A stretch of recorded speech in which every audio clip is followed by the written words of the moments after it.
பேரலை நேயர்களுக்கு வணக்கம். இன்றைய நேர்காணலில் பத்திரிகையாளர் திரு சத்யராஜ் அவர்கள் இணைந்திருக்கிறார். அவரோட பேசலாம். சார் வணக்கம். சார் வணக்கம். சந்தோஷ். ராகுல் காந்தியுடைய தேர்தல் ஆணையத்தின் மீதான குற்றச்சாட்டு அது பெருசாகிட்டே போயிட்டு இருக்குது.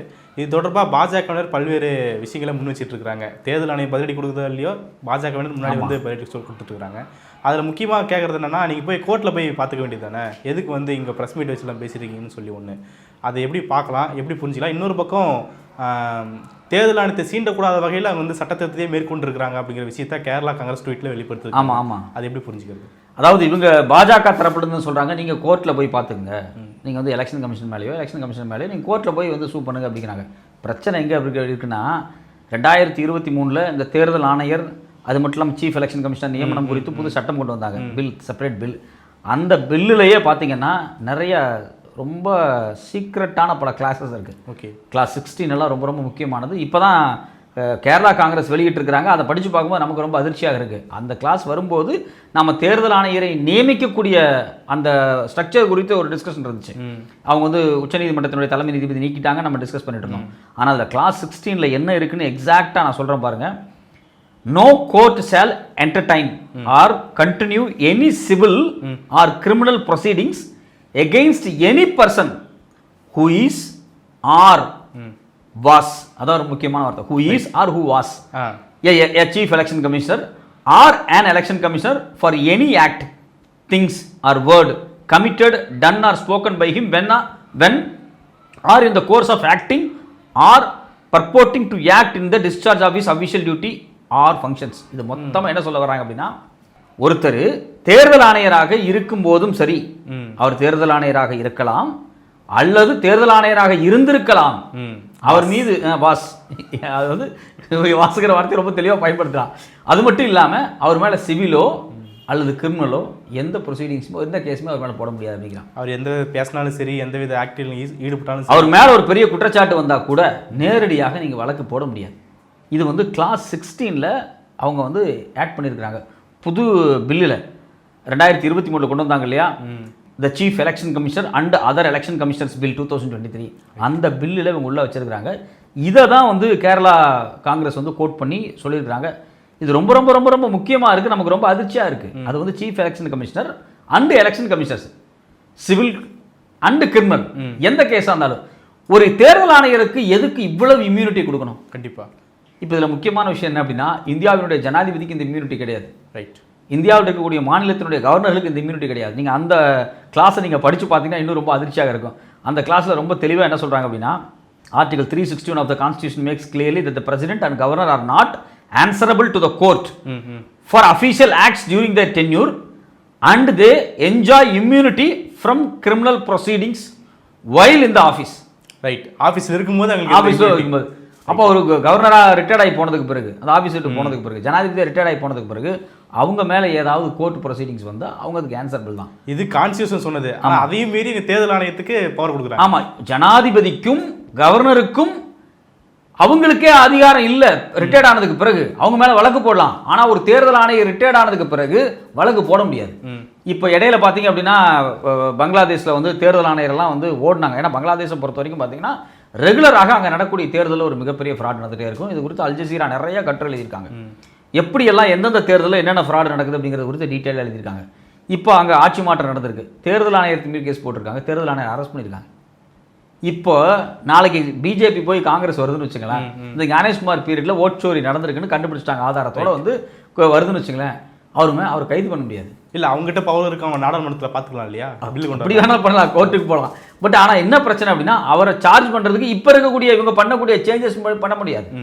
சரி, ஓகே, ரைட். இப்போ வந்து இவங்க மேலே ஒரு பெரிய மிஸ்கண்டக்ட் வந்துருச்சு, ஒரு மிஸ்பிஹேவியர் வந்துருச்சு, கிரிமினல் ப்ரொசீடிங்ஸ் வந்துருச்சு வச்சுங்களேன். இப்போ இருக்கக்கூடிய தேர்தல் ஆணையர் மீது அவர் ஏதோ ஒரு தப்பு பண்ணிட்டார், ஒரு கிரிமினல் ப்ரொசீடிங்ஸே வருதுன்னு வச்சுங்களேன், அவர் எப்படி நீக்கிறது? ரிமூவல் என்ன சொல்லியிருக்காங்க, இதே ப்ராசஸில் ரிமூவல் எவ்வளோ காம்ப்ளிகேட் பண்ணியிருக்காங்க அப்படின்னா, ஒரு உச்ச நீதிமன்றத்தினுடைய நீதிபதிகள் இருக்காங்க இல்லையா, அவங்கள எப்படி இம்பீச் பண்ணி வெளியே அனுப்பணுமோ அந்த ப்ராசஸ் தேர்தல் ஆணையருக்கு பண்ணணும் அப்படின்னு எழுதுறாங்க. இம்பீச் பண்ணுங்கிற வார்த்தையை தான் பயன்படுத்தலையே தவிர மற்றபடி எல்லா ப்ராசஸும். இப்போ யஷ்வந்த் வர்மா கேஸ் நமக்கு தெரியும்.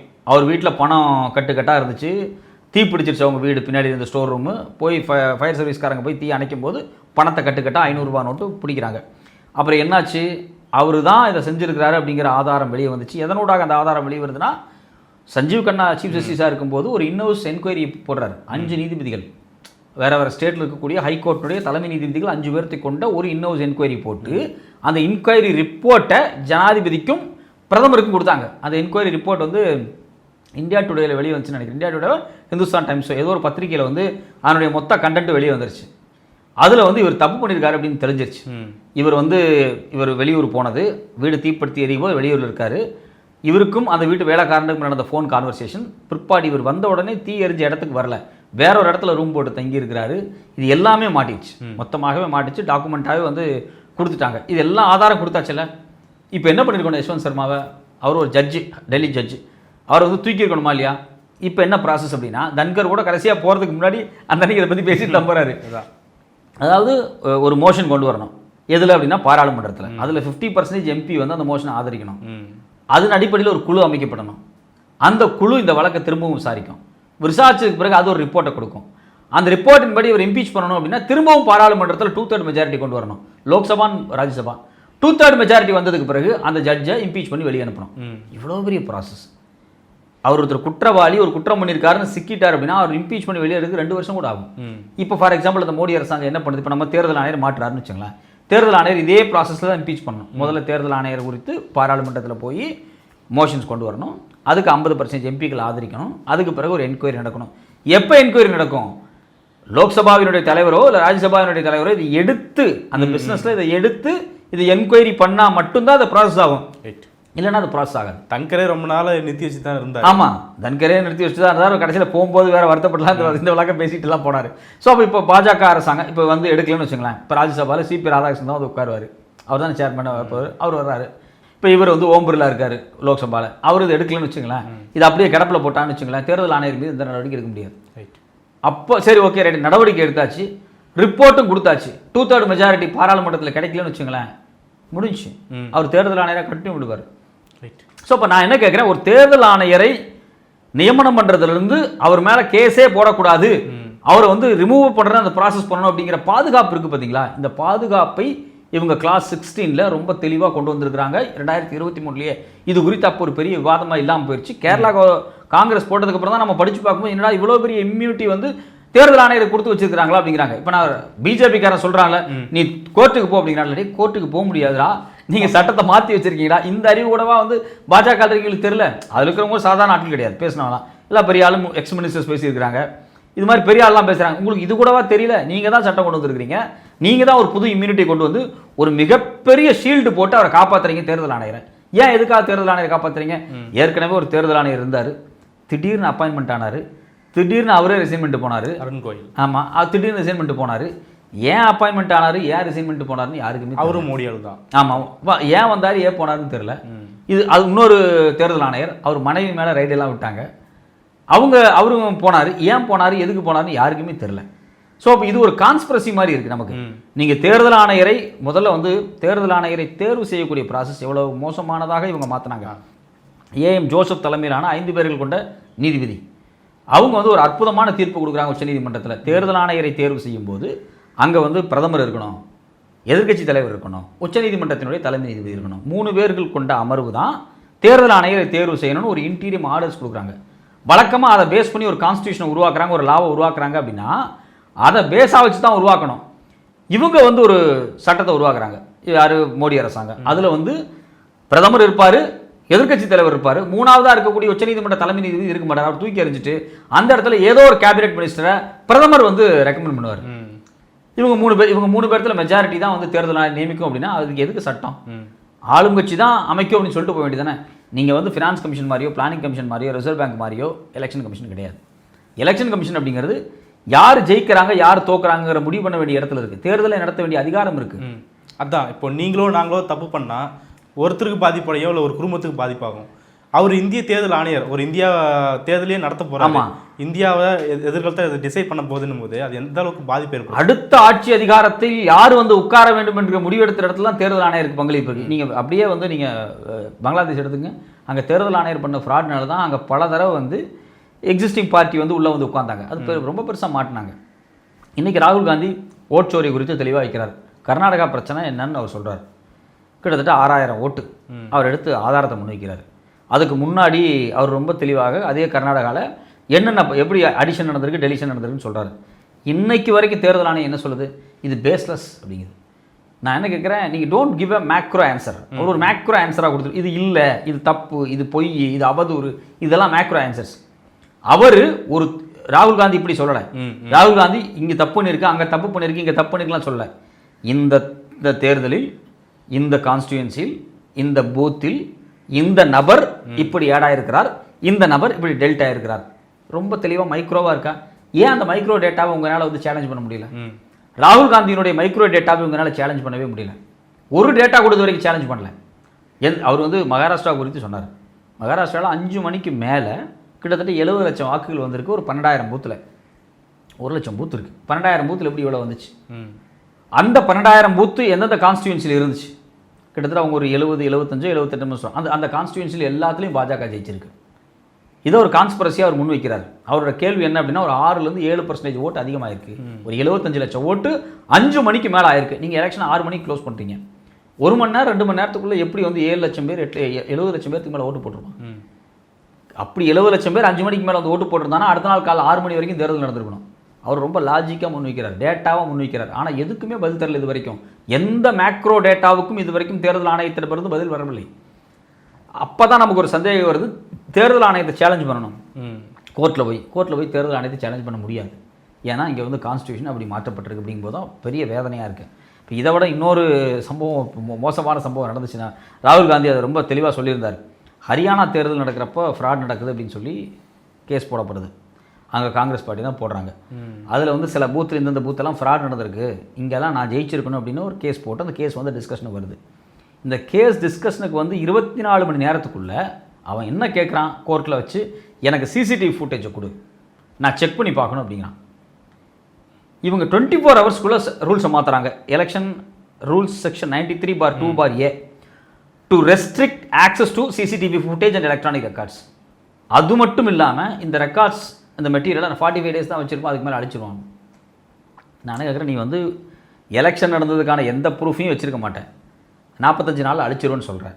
இந்த 45 நாட்களுக்குள்ளே எனக்கு இதெல்லாம் தேணும், நான் இதெல்லாம் செக் பண்ணணும்னு விருப்பப்படுறேன் அப்படின்னா அதை கொடுக்கறதுக்கு உனக்கு கொடுக்க முடியாது. ஏன்னா அரசியலமைப்பு சட்டத்தில், அதாவது தேர்தல் விதிகளில் சில மாற்றங்களை கொண்டு வந்து கொடுக்க தேவையில்லை, நீங்கள் மாற்றிட்டீங்க. ரெஸ்ட்ரிக்ஷன், ப்ரைவசி பதிவுன்னு சொல்கிறாரு. அது உலகத்தில் ரொம்ப எனக்கு வந்து இவரெல்லாம் ஒரு தேர்தல் ஆணையரான ரொம்ப அசிங்கமாக இருக்குது. பெண்கள்லாம் வர்றாங்க ஓட்டு போடுறதுக்கு, சிசிடிவி வந்து கொடுக்கக்கூடாது, உங்கள் வீட்டு அம்மாக்கள் அக்காக்கள் அப்படின்னு பேசுகிறாரு. நான் என்ன கேட்குறேன், சிம்பிளாக சிசிடிவியில் என்ன தெரிஞ்சிட போகுது? ரெண்டாவது, நீங்கள் அவ்வளோ கான்சியஸான ஒரு ஆட்களான்னு கேட்குறேன் நான். ஸோ அப்போ இது இந்த ஆன்சர் ரொம்ப அசிங்கமாக இருக்குது. ஒரு தேர்தல் ஆணையராக உட்காந்துட்டு சிசிடிவி ஃபுட்டேஜ் அப்படிங்கும்போது ஒரு சென்டிமெண்டலான பிளாக்மெயிலை பண்ணுறது இருக்குல்ல, நாங்கள் இதுக்காக தான் அந்த ரெஸ்ட்ரிக்ஷனை கொண்டு வந்திருக்கோம் அப்படிங்கிறது வந்து மிகப்பெரிய ஆபத்தானது. அதுக்கு தான் முகமது மொய்த்ரா துணை குடியரசுத் தேர்தலில் ஓட்டு போட்டுட்டு பதிலடி கொடுத்துருந்தாங்க. ஸோ இப்போ இவங்க இப்படி தொடர்ச்சியாக வந்து ரூல்ஸை மாற்றுறாங்க. எலெக்ஷன் கமிஷனர் அப்பாயின்ட் பண்ணுறது, எலெக்ஷன் கமிஷனரை பாதுகாக்கிறது, எலெக்ஷன் கமிஷனர் ரிமூவே பண்ண முடியாத அளவுக்கு சட்ட திருத்தம்.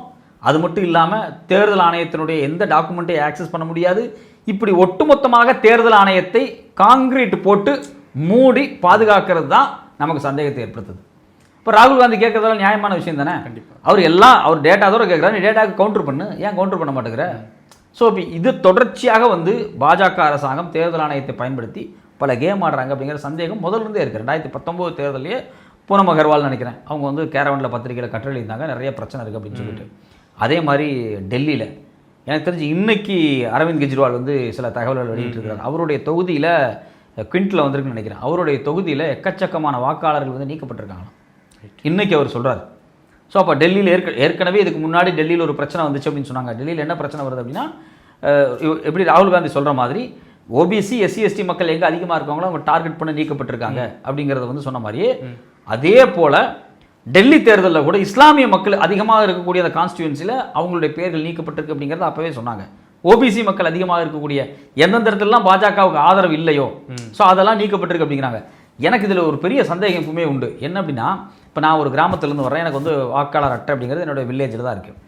அவங்க ஊரில் இருக்கவங்களுக்கு தெரியும் நான் எந்த கட்சிக்கு ஆதரவான ஒரு ஆள் அப்படின்னு. ஸோ அப்போது ஊரில் ஒரு 1000 ஓட்டு இருக்குது அப்படின்னா அதில் குறைஞ்சபட்சம் ஒரு 400லேருந்து 500 ஓட்டை வந்து இவங்க எந்த கட்சிக்கு போடுவாங்க அப்படின்னு தெரிஞ்சிடும்.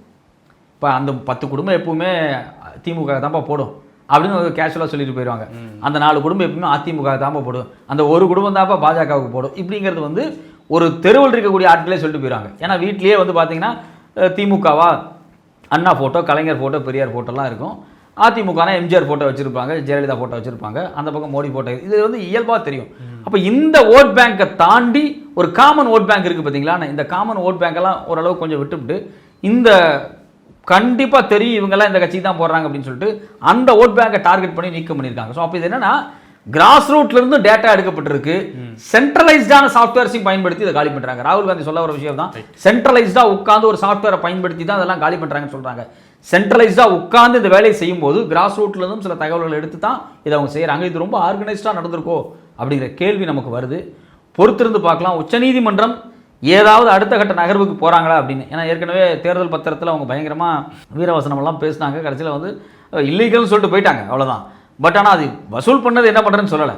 இது மாதிரி பல கேஸில் வந்து உச்சநீதிமன்றம் ரொம்ப பில்டிங் ஸ்ட்ராங்காக இருக்கும், பேஸ் கொஞ்சம் வீக் ஆகும் இல்லையா, அது மாதிரி ஆயிருமோன்னு ஒரு பயமாக இருக்குது. இப்போ தேர்தல் ஆணையத்தின் மீது இவ்வளோ குற்றச்சாட்டு வச்சிருக்கிறோம், தேர்தல் ஆணையரை டார்கெட் பண்ண முடியாது, வேறு என்ன பண்ணலாம்? உச்சநீதிமன்றம் இல்லை சோமோட்டோ போட்டு அந்த வழக்கு எடுத்து விசாரிக்க போகிறாங்களா அப்படிங்கிற கேள்வி வருது.